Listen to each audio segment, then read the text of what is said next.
Someone came on my YouTube channel and left this comment. But then again, there are females out here with at least 5 bodies and then say, oh, I'm going to become celibate and that's not fair to the next man. I want to talk about body count, body shaming, sexual passes. Let's go.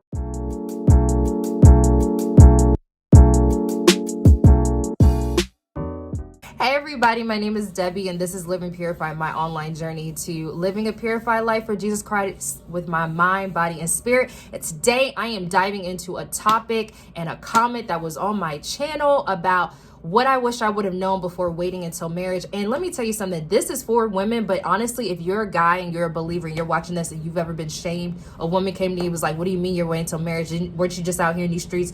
Don't you just have a baby? It doesn't matter. The moment I saw this comment, I said, oh no, I'm not going to allow someone to make me feel bad for my decision, even though I'm not a virgin and yes, I'm waiting and yes, I'm believing God, but I'm not going to allow somebody to feel some kind of way about my past. And I said, there's something in the word. And the moment I thought about it was the story of the Samaritan woman. This is a perfect example. When Jesus talks to the Samaritan woman, and pretty much the premise is, and go read it for yourself, Jesus is at this well. It's about the living water. This woman, she comes out in noontime. Most women during that day, they would go early in the morning or late in the evening, like sunrise, sunset. This woman came out midday.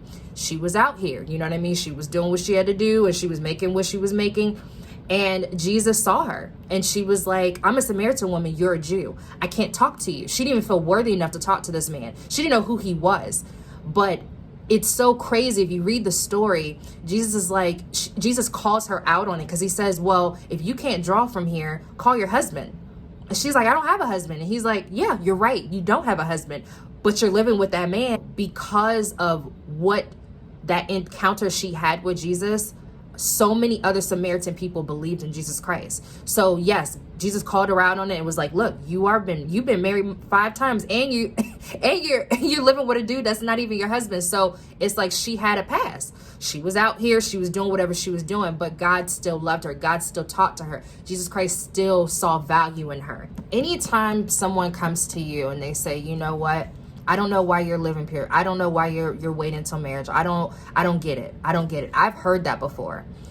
But knowing your word and knowing what God has said about every encounter that we face in this world, and yes, there may be modern day things that are not exactly in this word, but making people feel bad because they have a past, because they've slept with people, because they have a child out of wedlock, because of anything. Yes, it may not be the order God wants us to do. It may not be the lifestyle God called us to do it. But at the same time, we're going to stop shaming people.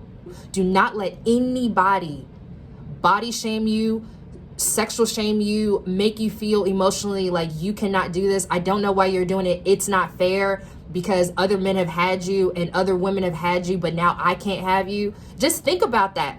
I can't have you. So how is that fair? How is that fair to me? Now I can't touch you because now you're celibate. Because somebody else did things to you and now you're celibate. No, I want to wait. And maybe you're waiting until the day that you die, or maybe you're waiting until marriage, or maybe you're just in a season where you're feeling like, this is what you want to do. But this Bible, Jesus Christ came on earth and he taught to sinful people. He taught to people who had a sexual past. He taught to people who had many bodies. He taught to killers. He taught to people that was doing fraud. We're going to stop shaming people who have a past. We're going to stop shaming people who want to turn their life around, want to do something different for the Lord. I'm not mad at this comment. I'm not mad. But I want people to, when you ever talk to somebody that makes you feel shameful, get into your word. Know your word. Because knowing this word and getting into it and understanding what Jesus Christ said, what God said, what people have gone through will help you through this journey. Thank you so much for watching Living Purified. My name is Debbie. And comment below if you've ever dealt with this, or what is your thoughts exactly about body shaming and body counts, and have anybody ever body shamed you or sexually shamed you for your past, and what, or if you don't have a past, let me know in the comments below. Thanks for watching. I will see you on the next video. Bye.